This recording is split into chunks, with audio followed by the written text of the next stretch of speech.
Bueno, hemos decidido compartir las preguntas que habéis hecho con la mesa y la organización.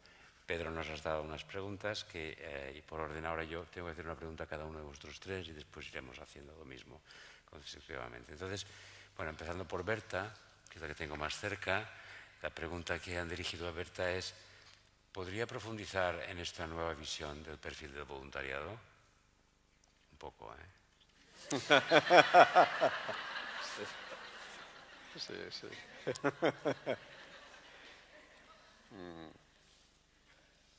Quizás se puede resumir en dos puntos, ¿no? El voluntario o el perfil del voluntariado es una persona que trabaja profundamente en sí misma, en llegar a tener una experiencia clara de sí misma, de su verdadero yo mismo, de su centro, de su ser superior, de su naturaleza esencial, lo podéis llamar como queráis, de esa realidad absoluta que nos configura a todos. Y tiene que tener contacto con esa realidad por experiencia. Y desde ese lugar creo que toca, mejor dicho, una tierra creativa suya que hace posible que su acción sea una acción correcta, sea una acción adecuada. Este trabajo de introspección, que sería el primer punto, ese contacto, este conocimiento, esta sabiduría o esta experiencia profunda, yo creo que es la base. Esta base le hace experimentar el que estamos interrelacionados, que no hay nada que nos sea indiferente, que todo lo que existe nos configura y en ese sentido lo que le pasa al otro me pasa a mí.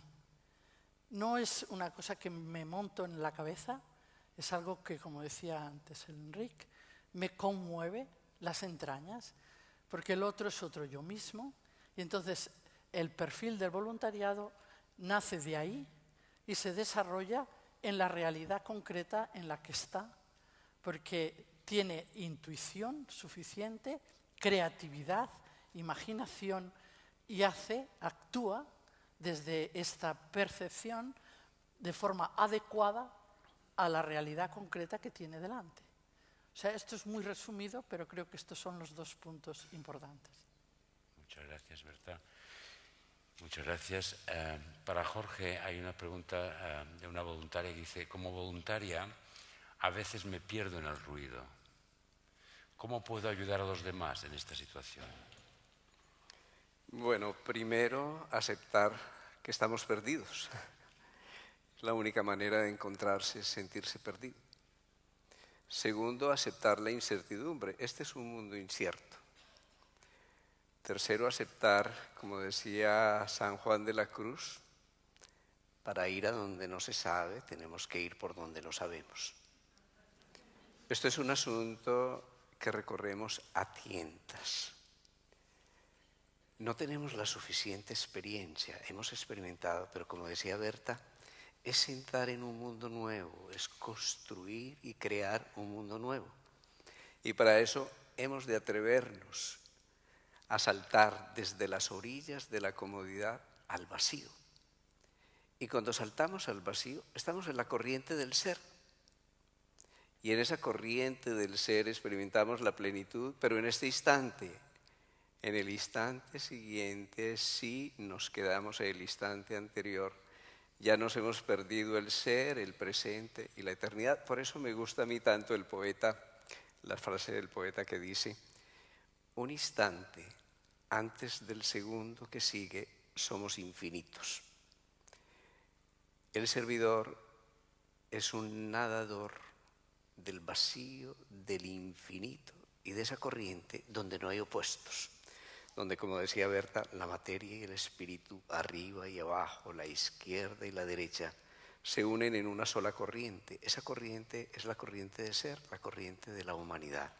Y no te preocupes, que yo no sé para dónde voy, que aquel a quien sirvo tampoco sabe para dónde va, pero sí podemos sentir dónde estamos. Y cuando estamos en la presencia de la mano y damos un solo paso adelante, todo lo otro, la humanidad lo da con nosotros. Y de eso se trata. Da un pasito adelante.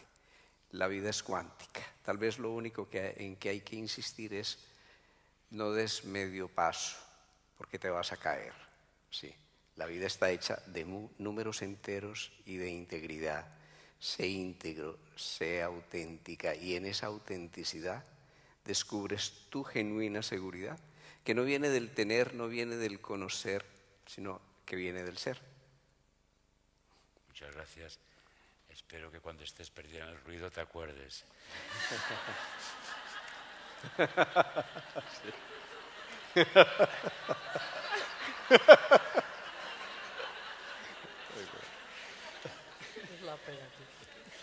Ahora para Pep Lluís. Hay alguien que se pregunta si como coordinadores de voluntarios, ¿cómo podemos conseguir que estos sigan enamorados del proyecto en el que participan?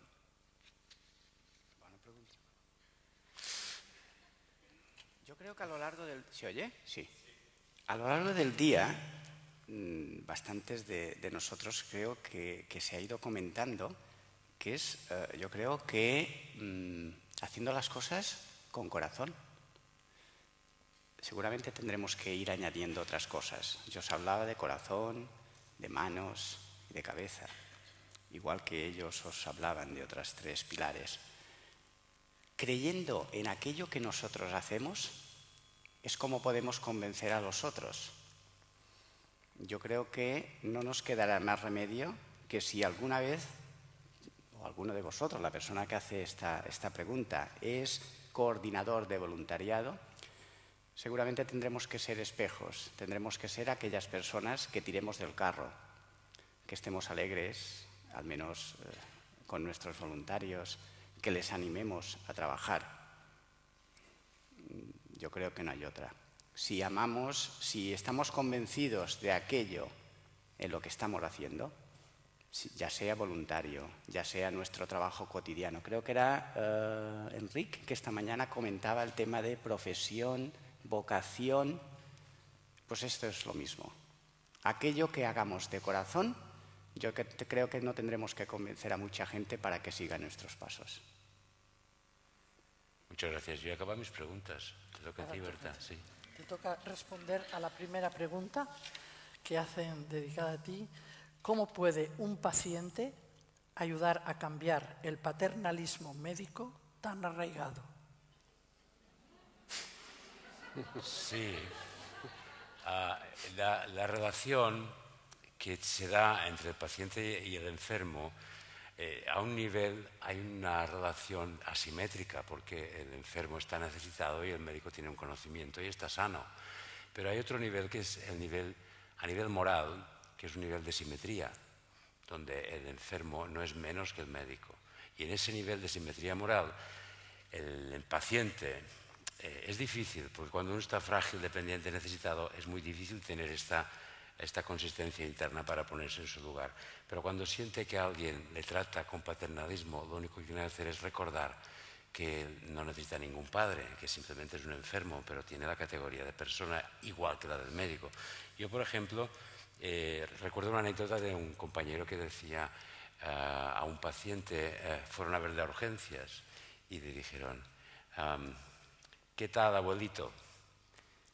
Y el paciente dijo, mire, esto no me lo dicen ni mis nietos. Es decir, poner al otro en su sitio significa que tú tienes que estar en tu sitio. Entonces, si cuando alguien se confunde respecto a quién soy y me trata de forma impropia, yo no tengo que ni insultarle ni agredirle, simplemente recordarle que yo soy quien soy y merezco ser tratado como debo ser tratado. Por lo tanto, el paternalismo que está muy instalado está basado, y quiero defender un poco, que venimos de una época en la que el principio de beneficencia era el que predominaba en medicina. Nosotros, los médicos, sabíamos mucho y la gente sabía muy poco. A veces no sabía ni leer ni escribir. Entonces, esa actitud paternalista está basada en el principio de beneficencia, en el que el otro era tratado como un sujeto muy pasivo. En este momento, al principio que predominan las relaciones de autonomía, la persona puede estar enferma, pero es autónoma, tiene que ser tratada con objetivo benéfico, o sea, de hacerle el bien, pero respetando quién es, ¿no? Entonces, yo creo que básicamente es que los enfermos pueden ayudar a cambiar el sistema recordando a los médicos paternalistas que basta que le trate como un normal, no hace falta pasarse, ¿no? Yo creo que se puede hacer, es difícil, pero es conveniente. ¿Sí? Jorge, ¿cuál es su visión de por qué al ser humano le cuesta entender que si nos unimos todo irá mejor? ¿Cree que esto sucederá? A ver, es que eso no es comprensible, por eso nos cuesta entender, porque no es desde el cerebro, desde el entender, desde la razón, desde la lógica, es desde la respiración, desde la vivencia, desde la vida, desde adentro, desde la resonancia, desde la física, desde la biología, desde el Dios que hay dentro de ti, desde aquello que tú no conoces, pero eres, desde ese nivel de la conciencia que trasciende tu pequeño intelecto. Cuando estamos atrapados en el intelecto, estamos condenados a no entender, a no escuchar, a no resonar, a no comprender y a perdernos la vida. Así que nosotros podemos tener conciencia de las cosas. Un niño tiene conciencia de las cosas, aunque no las entienda. Mi mujer todavía no me entiende, pero me comprende, y eso es una maravilla. 40 años de matrimonio. Si no, la tenemos que entender. Sí. Gracias. Bien, muy bien. Pepe Luis, la pregunta que te dirigen es, ¿cuáles son las claves para elegir adecuadamente un proyecto donde hacer el voluntariado? No tienes claves. No hay respuesta, no es que no haya respuesta, vamos a ver. Es decir, hay que trabajar donde nos sintamos a gusto. Si recordáis, Tomeu esta mañana yo lo decía, donde yo esté a gusto y donde crea que pueda participar activamente en aquello que realmente me sienta bien. Yo no conozco a ningún voluntario que haya elegido trabajar en un proyecto donde cada día se vaya enfadado o se vaya a disgusto. Por tanto, yo creo que las claves están personalmente en cada persona. Cierto es que tendremos que trabajarlo desde las propias entidades, cuando nos vienen los voluntarios, o desde los voluntarios cuando elegimos dónde ir a participar en organizaciones. Tenemos de todo, es decir, es una tontería que alguien se vaya a un sitio a desgana si tenemos miles de lugares donde podemos desarrollarnos como voluntarios. Por tanto, yo creo que no hay recetas mágicas. Pero yo no las tengo. Muy bien. Enrique, si el voluntario se da sin esperar nada a cambio, ¿por qué está tan extendida la idea de que al voluntario hay que darle toda la formación gratuita? No sé si lo entiendo muy bien esto. ¿De dónde sale esta idea que al voluntario hay que darle la formación gratuita? Alguien te pregunta, sí. Es decir, el voluntario se da y necesita, bueno, tiene que saber que, tiene que dar algo, ¿no? Es decir, y probablemente según dónde vaya a trabajar y en qué entorno tenga que estar, tiene que conocer las claves de lo que tiene que hacer, por lo tanto tiene que formarse para ser voluntario. Voy a llevar esa pregunta al terreno de lo práctico en nuestro entorno, por ejemplo, en cuidados paliativos, los voluntarios necesitan una formación. La formación que damos a los voluntarios es gratuita. Lo que pasa es que los docentes cobran, porque hay una asociación que organiza esta formación. Pienso que el voluntario tiene que formarse. Si tiene que pagar o no tiene que pagar es una cuestión absolutamente poco importante, me parece a mí. Depende de las circunstancias del entorno y de la organización que le sostenga, ¿no? Si me imagino que es una asociación que está empezando y no hay recursos, pues, y no hay hoy en día subvenciones, pues tendrán que abonar alguna cosa para formarse. Pero es un tema absolutamente secundario, no me parece importante. Quiero decir, el voluntario se da, si lo que tiene que dar necesita formarse para eso, tiene que formarse, y esa formación puede costar algo y pagar al voluntario o pagar a la organización, pero no hay nada que sea gratuito. Es decir, la formación tiene un coste, el estar aquí tiene un coste, este sitio cuesta algo, que el doctor Carvajal y Berta estén aquí, nosotros somos de Mallorca, pero vosotros habéis venido de fuera, tiene un coste, eso tiene que pagarse, alguien tendrá que pagarlo, porque la intención está muy bien, pero la materialización de la intención supone que se tiene que cuantificar en euros. Entonces yo no sé si he respondido a lo que me queréis preguntar. El voluntario tiene que formarse, esa formación tiene que pagarse, y quien la pague dependerá de las circunstancias en las que se trabaje. Hasta aquí puedo leer. Bueno, Berta, mucha gente que conozco, e incluso yo mismo, llevamos años diciendo que nos gustaría hacer algo de voluntariado, pero no llegamos a decidir a dar el paso. No llegamos a dar el paso. ¿A qué se puede deber esto? ¿Por qué no arrancamos? Puede haber a lo mejor muchos factores que condicionan o que determinan dar el paso a comprometerme directamente en un trabajo como voluntario. Y puede ser que esté sintiendo la necesidad, incluso la urgencia, de hacerlo. A veces es porque la urgencia no es suficientemente fuerte, no hay suficiente claridad. Eso que dije antes, es necesaria la luz, es necesario el darte cuenta. Cuando hablo de luz, es la comprensión profunda de que tú eres en red, estás formando parte de una red, de una inmensa, y que todo lo que haces o lo que no haces repercute, o sea, todo está interrelacionado.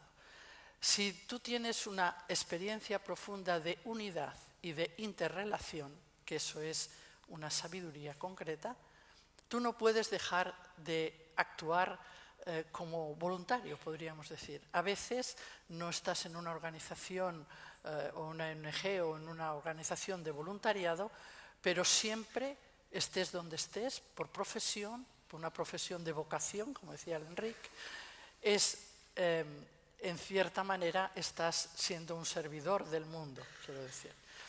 Cuando no te acabas de comprometer en una acción de las que están estipuladas como voluntariado o ONGs, puede haber este primer factor de experiencia profunda, y puede haber otro factor que es el miedo.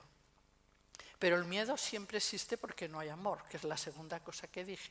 O sea, si es necesaria la luz, es necesaria, e inmediatamente emerge la compasión, emerge el amor. Y entonces, donde hay amor, no hay miedo. Simplemente eso.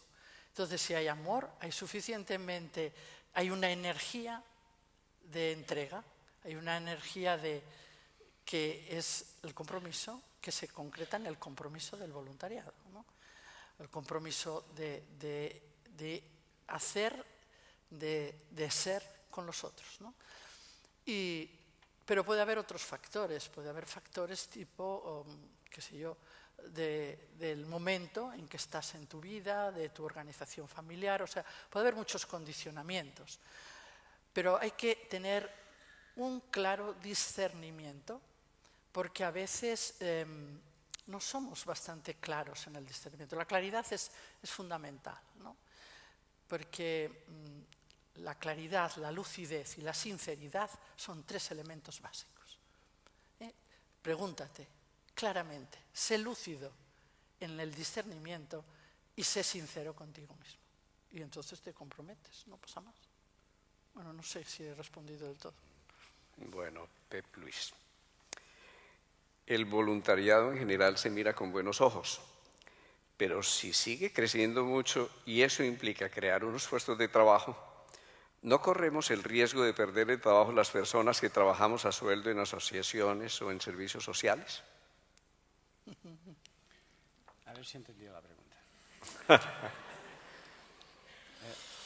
A veces estas preguntas me recuerdan, siempre nos llegan preguntas de estas raras, y lo primero que se me pasa por la cabeza es ¿por qué preguntas aquello de lo cual tú tienes la respuesta?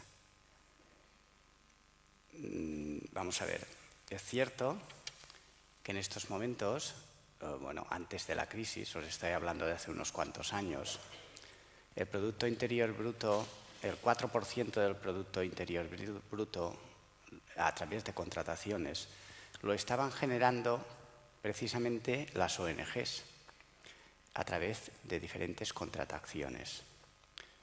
Pero eso no quita ni que unos vayan a perder su trabajo, y yo aquí al final no entiendo si la pregunta se refiere a que vamos a perder nuestro trabajo como voluntarios o que nos despidan en diferentes asociaciones. La gente que se está despidiendo en asociaciones es porque tenía convenios con diferentes entidades, con administraciones públicas, y sabéis que todo este tema se ha reducido. Eso yo creo que es una oportunidad, entre comillas, precisamente de redefinir el sector. Ante las adversidades, vamos a ver si nos crecemos. Estamos en un momento delicado, pero si creemos en aquello en lo que estamos trabajando, se supone que tendríamos que seguir tirando adelante. ¿Que nos va a costar mucho? Sí. ¿Que es posible que perdamos inicialmente puestos de trabajo? Está sucediendo. Estamos perdiendo puestos de trabajo. Os lo comentaba yo antes. La crisis nos está cerrando sitios. ¿Que perderemos sitios de trabajo por culpa de los voluntarios? Yo no lo creo. Ningún voluntario, en principio, tiene que sustituir ningún puesto de trabajo. E incluso la mayoría de los voluntarios es difícil que algunas de las tareas que hacemos sean sustituidos. El otro día, por ejemplo, me lo comentaba un compañero, ¿no? ¿Alguien se imagina a los grupos de Splice o a los Scouts siendo dirigidos por un funcionario? A mí me cuesta imaginármelo, ¿no? Y por tanto no lo veo. Igual cuando, por ejemplo, Enric me comentaba un poco cuál es su trabajo. Yo no veo a ningún trabajador yendo a hospitales, haciendo cuidados paliativos, escuchando a los enfermos y atendiéndoles hasta el último minuto. ¿Que puede ser que ocurra? Puede ser. El mundo está cambiando muy rápidamente, pero yo lo veo difícil. Hay sitios donde será muy difícil cambiar donde estamos trabajando. No sé si contestar. Bueno, pues me toca. Enric, ¿se puede aprender a desarrollar las neuronas espejo? Y espera, que hay una segunda parte. ¿Cómo detectamos las necesidades del otro? Bueno, las neuronas espejo, bueno, hay un concepto muy interesante y es que sí, se puede desarrollar. Es decir, hay un concepto muy interesante que es el de neuroplasticidad, que cuando yo estudié la carrera, supongo que cuando Jorge estudió, nos explicaron que el cerebro ya está formado, se va desarrollando, llega a una edad que ya se queda fijo, y lo que no has aprendido en aquella época pues ya te puedes olvidar, y a partir de una cierta edad empiezan a morir las neuronas, te vas cada vez deteriorando. Era una cosa muy mecanicista que nos enseñaban en la facultad de cómo funcionaba el cerebro. Hoy sabemos que todo esto es mentira, Es decir, podemos seguir aprendiendo, podemos modificar la estructura de nuestros circuitos neuronales y podemos aprender de hecho, y Berta sabe, probablemente puede después ampliar eso, hay muchas meditaciones para generar compasión y para desarrollar nuestra capacidad de compasión. Es decir, la respuesta es sí. No sé si la neurona de espejo o los circuitos que permiten la empatía, pero eso se puede desarrollar. Se aumenta, y bueno, básicamente es curioso, pero la meditación lo que hace es aumentar muchísimo en el lóbulo cingulado prefrontal. Hay un área específica que regula las emociones y que nos capacita para gestionar nuestra propia regulación interna, para estar frente al sufrimiento del otro sin que a mí me inunde. O sea, a mí me pueden decir cosas muy fuertes y a mí no me tiemblan las piernas, pero no por dos razones. Una, porque he estado muchos años trabajando con enfermos, pero otra, porque tengo una práctica regular de meditación. Y esto es algo que, bueno, es gratis, lo puedes hacer en casa, en un cojín, es muy sencillo, y eso es lo que te va, digamos, centrando en esa capacidad de presencia. Por lo tanto, sí, podemos desarrollar nuestra capacidad de conectar con el mundo interior. Y la otra parte, la segunda, era... ¿Cómo detectamos las necesidades del otro? Las necesidades del otro hay dos maneras. Lo más sencilla es preguntando. ¿Qué necesitas? Y esa a veces se nos olvida, o sea, no hay que hacer grandes cosas. Pero claro, si yo pregunto diciendo, ¿qué necesitas? A ver, ¿qué necesitas? Esta es una pregunta. La otra es, ¿qué necesitas? ¿Cómo te puedo ayudar? Es decir, no solamente son las palabras, sino la actitud. Si tú estás interesado verdaderamente en conocer la necesidad del otro, no te preocupes, que esa misma actitud tuya, interés por saber qué necesita, genera enseguida la capacidad de que el otro se dé cuenta que en ese wifi neuronal, de que hay alguien realmente interesado y te lo va a comunicar. Y luego, cuando ya has desarrollado muchísimo esta capacidad, puedes mirarle y casi sin preguntar puedes intuir. Y además, hay otra razón más, todos necesitamos lo mismo.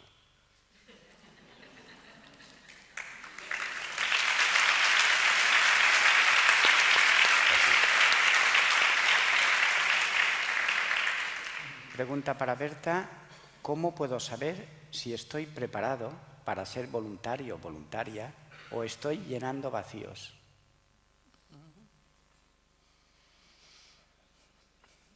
Interesante esta pregunta. Bueno, hay vacíos que son absolutamente necesarios. El vacío es para esto que decía antes Carvajal de San Juan de la Cruz, ¿no? Si los agujeros, las carencias, necesitan ser sanadas. Pero el sanador herido, hemos oído esta mañana, es el verdadero, es una de las grandes posibilidades de ser un servidor del mundo, ¿no? Entonces, esto siempre es en proceso. O sea, nadie puede decir, yo ya estoy a punto, ya estoy súper iluminado, súper centrado, soy un genio de conexión con lo más profundo de mí y, por lo tanto, puedo dedicarme a ser un voluntario. Entonces, esto es imposible porque somos en proceso, continuamente estamos, el horizonte que se nos abre siempre es nuevo, estamos siempre viendo un horizonte nuevo, a todos los niveles, también a nivel interior. Yo creo que la teoría que habéis oído esta mañana del sanador herido y el ejemplo que ha puesto del mito griego, es evidente que ayuda a entender todo esto, ¿no? Siempre pienso que, ¿me dejas ver la pregunta exactamente, la formulación? Porque se me va la onda un poco. No, perdona. ¿Cómo se puede trabajar con...? Perdona. Encima me ponen otra, para ponerme la más le difícil. daba otra, le daba la tuya. Sí. El llenar vacíos es una cuestión de tipo, muchas veces, emocional, ¿no? Que he de ser muy honesto conmigo mismo o conmigo misma.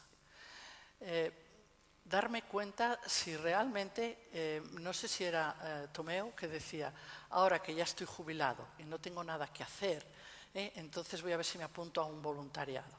Esto puede ser válido o puede ser totalmente de llenar un vacío. Hay una experiencia de voy a explicar una anécdota. Es una anécdota de una señora que trabajaba en la universidad, en Berkeley, estaba en ese momento tenía 50 y tantos años y su marido también más o menos los mismos, pero por organización de la universidad, ella que era profesora de literatura, se la prejubiló, ¿no? Y entonces todo el santo día repetía la misma frase, ¿no? Ahora que me han prejubilado no tiene sentido mi vida. Y la gente me aconseja que haga yoga, que haga meditación, que haga qigong, que haga ikebana, que haga, ¿por qué no estudio otra carrera? Y me ha apuntado, como decía la cómica esta, a muchísimos cursos y cursillos y todo lo que queráis, ¿no? Pero mi vida no tiene sentido, ¿no? ¿Cómo voy a llenar el vacío que crean que mis alumnos ya no les tengo y les puedo enseñar literatura? Y entonces todo el mundo le decía que sí que tenía sentido y que tenía mucho sentido y que hiciera esto y que se apuntara a un voluntariado y que podía enseñar a leer a los emigrantes en inglés, etc., ¿no? Muchas cosas le proponían, muchas de ellas de tipo voluntariado. Y un día cenando, estaba con Raymond Paniker, si le conocéis alguno, le habéis conocido, y le dijo a Raymond la misma historieta, ¿no? Y entonces Raymond le contestó, es verdad, tu vida no tiene sentido. Entonces se sintió súper molesta. ¿Cómo que no tiene sentido? ¿Desde cuándo no tiene sentido? Dice, tú lo has dicho, ¿no? Y entonces le dijo, dice, porque el sentido no está en lo que haces, sino en lo que eres. Si tú tienes sentido, todo lo que haces tiene sentido. Si tú has solucionado tus vacíos, lo que haces es desde el gran vacío, desde la experiencia profunda tuya, desde tu ser, no desde tu hueco, desde tu agujerito, no, es desde lo que eres, ¿no? Y entonces creo que es importante esto, pero no sé si es del todo contestado. Perfecto. La última pregunta para Jorge. ¿Cómo se puede trabajar con plena presencia y compasión y pedir dinero a cambio? Bueno, la respuesta es muy simple. ¿Cómo se puede respirar con plena presencia y compasión? ¿Cómo se puede comer con plena presencia y compasión? ¿Cómo se puede sobrevivir con plena presencia y compasión? ¿Y qué es el dinero para ti? Esa es la pregunta esencial. El dinero es algo metálico que se cuenta externo. O el dinero es energía en movimiento. El dinero es una semilla. El dinero es prana planetario. El dinero es trabajo acumulado. Tú eres un administrador de los bienes de la tierra. No podemos decir que el servidor tiene que vivir de limosna. Él libera lo mejor de sí, libera su tiempo, libera su energía para servir mejor. Y obviamente para servir mejor necesita recursos. El servidor tiene una familia a la que tiene que alimentar. De tal manera que nosotros frecuentemente vivimos en la cultura de la demonización del dinero. Todo lo que toca el dinero es malo, o todo lo que tenemos que hacer quienes servimos es vivir de limosna, vivir como limosneros. Hablamos de liberación y vivimos en una cultura de dependencia. Hablamos de que el servidor se proyecta hacia la autogestión y somos dependientes, no somos autogestionarios. Un genuino servidor ha de ser autosuficiente, ha de ser autogestionario. Un genuino servidor es un administrador de los bienes de la tierra. Si tú tienes la economía de la abundancia, simplemente piensa, todo lo que me ha sido dado, me ha sido para darlo, me ha sido dado para multiplicarlo.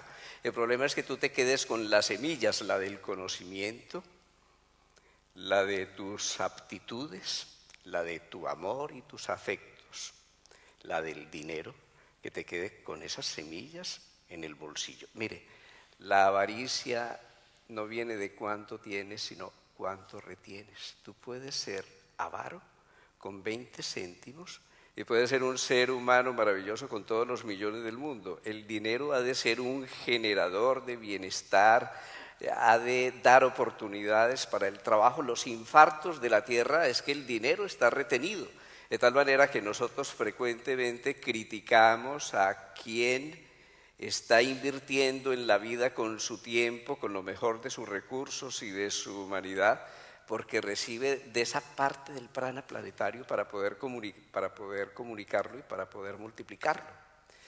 El día en que nosotros tengamos una actitud espiritual frente al dinero, el día en que nosotros sepamos que el mundo necesita dinero, que la nueva cultura necesita mucho dinero, que la nueva educación necesita dinero, el día en que nosotros aprendamos a generarlo y a ser autosuficientes, el día en que no seamos dependientes ni del Estado ni de los políticos para poder hacer la nueva medicina del mundo, la nueva psicología del mundo, las nuevas instituciones, el día en que todos de la mano solidariamente aportemos a esta causa de la humanidad, en lugar de ser mendigos, dependientes de recursos externos, ese día ya estamos preparados para crear una nueva cultura. Yo creo que tenemos una relación arquetípica inadecuada con el dinero, es decir, que es más difícil que tú entres al reino de los cielos y tal cosa y tal otra pasa, que si tú tienes dinero ya eres sospechoso o si administras dinero eres sospechoso. El problema no es cuánto dinero tienes, cuánto dinero recibes, cuánto dinero tiene la Cruz Roja o Cáritas o una institución. El problema fundamental es cómo lo administra, qué sentido tiene el dinero, porque el sentido del dinero es el sentido de tu vida, a eso lo vas a dirigir.